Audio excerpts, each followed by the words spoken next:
Whew, what a chapter. What an episode. That was Genesis chapter 19. I don't even know where to start.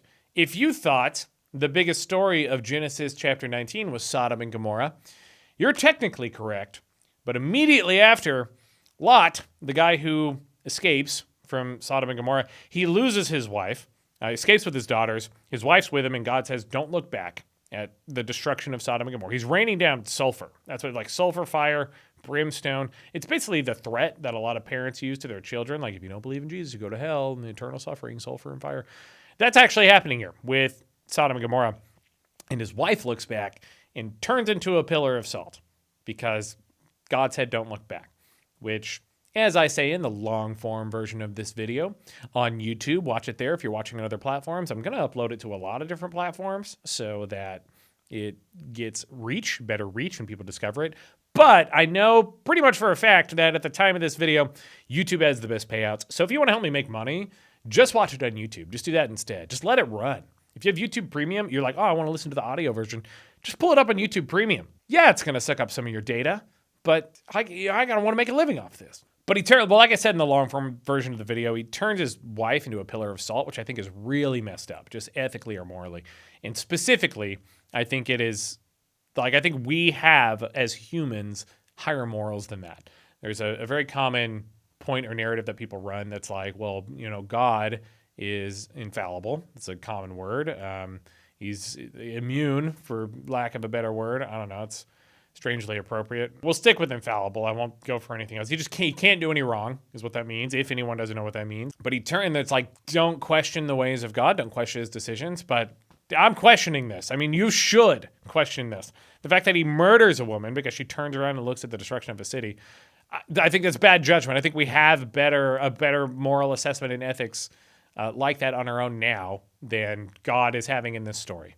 And that's not even arguably not the craziest thing that happens in this chapter. In the second chapter, Lot, he escapes with his daughters because they lose his wife. And their two fiancés, they were engaged to these two men who were supposed to be sons-in-law, as the chapter says. They die in the city because they don't want to leave. They don't believe Lot. They think it's crazy. So he gets away with his two daughters and goes into a cave. And because they no longer have men who they were supposed to marry, they get Lot drunk and sleep with him. They get their father drunk on separate nights, 2 consecutive nights, according to the story. The older daughter, she conspires with the younger daughter and says, let's get our dad drunk and sleep with him because we don't have men. You can read all of this. It's the last paragraph, the last giant chunk of Genesis chapter 19. Just go read it and you'll see that I'm not exaggerating. The first one goes in and sleeps with him and gets pregnant by her father. And the second one does it the next night. They get him drunk again. The father apparently has no memory. The line that floored me the most was, again, he was not aware of it when she laid down or when he got up.